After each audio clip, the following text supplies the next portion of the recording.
Now, see how we go about simulating the battery charger circuit with current control, with slope compensated current control. So let me open this charger schematic in GSM. So this is the schematic that I have for you. pv.sub, I think you are now familiar with how to include the sub-circuit file. Now this is the schematic. While discussing in theory, I discussed about the buck converter. But here in the implementation, I thought we will use the buck boost converter. This is the buck boost converter circuit, so that you will get familiarized with one more converter in doing current mode control. So we have this photovoltaic source. It is the same source that we had modeled earlier. A short circuit current of 2 amps, voltage scale factor of 20, and then I'm having a buffer capacitor CT. These VIPV with value 0, VIQ with value 0 or the current sensing voltage sources. I have a switch here. This is the inductor current, inductor current measurement sensor, diode D, and the battery. Observe that the battery is put in a position where here it is plus, 1 is plus, 2 is minus, because the buck boost circuit you will have a negative voltage coming across the output, and therefore you have to appropriately connect the battery terminals. And of course the load. Now, how are we getting the PWM signals for duty cycle control? This is the SR latch. We have discussed about that.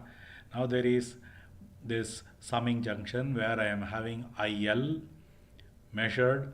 So I am using the sense. There is this source here and I am sensing it from that source. So you see that this is a B source, which is giving a voltage equivalent of the current which is flowing in the inductor. So voltage is equal to I current flowing through the VIL voltage source. So here basically I have a voltage equivalent of the inductor current, and I have the IL reference coming in here, which is IL ref minus the slope compensated sawtooth waveform. Now I have interchanged the plus and minus here. If I zoom in, you will see that I've made this plus, I've made this minus. This is to make a simulation block simpler. We had put a comparator here with a minus and plus with an inversion here, and this comparator block I have removed and then did a sign change here itself, minus and plus. The inversion caused by the comparator is brought forward, and I have inverted the sign here because there is a Schmidt comparator at the input to the SR latch itself. So that is the only change. Then if you go to the slope compensation thing, now here I am having a B source, and B source I am getting a voltage equivalent of V0 by L. L is 10 millihenry. This 1 microfarad is coming because of this. VB into CS by L. So that is the formula that I have used, that we have discussed. So inductor value is 10 millihenry, that's what I have used. So this is the formula. Now this voltage will drive this voltage controlled current source. So there will be a current that is coming out through this, and then it will be charging up this capacitor. And if you monitor the potential here, you will get the voltage equivalent of I slope. And every time there is a clock giving a pulse, it will also reset the switch, short circuiting the capacitor and discharging the capacitor. So you will get a sawtooth waveform. This sawtooth waveform subtracts from the reference waveform, and that is what is given as reference slope compensated reference. So this is exactly the block schematic that we are simulating, and here this VC, in the case of MPPT case, it will come from the output of the MPPT controller and will define the IREF. So now let us simulate this.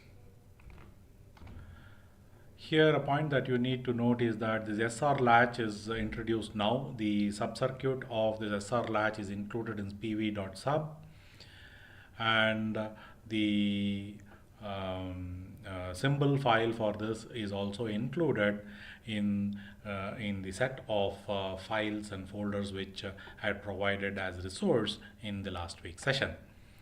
This is a voltage controlled current source, VCCS, and it is a SPICE simulation block itself. So the rest all you are familiar with, and let us simulate this. So let me open the terminal window. Let me go to pvsim, the folder which contains all these files.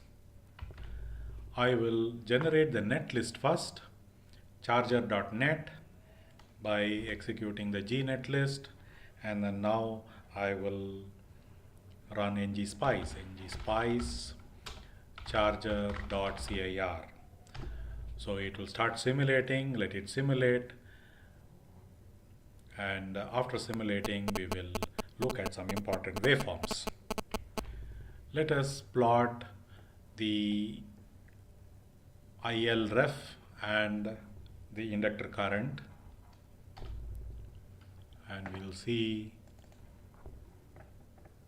So the red one is IL ref 3 which is at 3 amps, and let me expand it. So, and the blue one is the inductor current. Now you see that the inductor current is not reaching up to IL ref. The reason is that we have a slope compensated modified reference which is falling down from IL ref value, and when it is falling down from IL ref value, the inductor current will cross it over somewhere lesser than IL ref value and change state, and then start into the downslope mode. Let us observe the clock waveform and the voltage across this CS capacitance. The voltage across the CS capacitance is supposed to be like a sawtooth waveform with a positive slope. Let us compare them and see if we are getting waveform like we studied in theory. So let us plot voltage of the clock and the voltage across the CS node. So let me expand that. Let me select a very small narrow region, and you will see that this red pulse is the clock pulse, very small duty cycle. So whenever the red pulse comes, there is a reset of the voltage across the capacitance CS, and then it rises, and again at the starting of the next TS cycle, clock pulse comes, reset, and then rises, and so on. You have control on deciding the duty cycle of the clock. So this is as per what we are expecting. Let us now see this modified IL reference, that is the slope compensated reference here, which is the IL ref minus I slope, and compare it with the inductance current IL. So plot. So let me plot the difference between these two and the IL. So it will appear something like that. Let us take a very narrow region so that we will be able to zoom it like that. Now here you see the blue line is IL and the red line is the modified or the slope compensated reference. So you see with the falling, whenever the clock comes in here, okay, then it starts falling, subtracting, again rises back. The IL ref was at 3 amps, and from 3 amps it starts falling down with the same slope as the inductor down slope. And you see the inductor current, the moment it hits this at the down slope, the SR latch changes state, switches off that device, and then the inductor is falling. So on, it keeps going. So this is also behaving exactly like what we anticipated, and you see that the inductor current is controlled to whatever value that you set. Now let us see the voltage across the PV panel and the current through the PV panel, and just check how much amount of power is being transferred to the load to charge the battery and the load. So if we check the power drawn from the PV panel, see that it is hovering at around 24, close to the peak power operating point.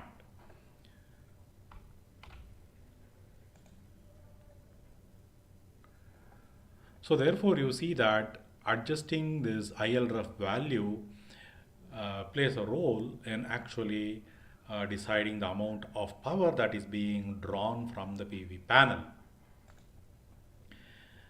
because the battery potential is more or less fixed, more or less constant at around 12 volts. So in this way, this buck boost regulator that we have used here can be used as a slope compensated current controlled charger for the battery, drawing power at maximum power from the PV source. So I will let you to explore this simulation on yourself and try to gain more insight from this simulation schematic.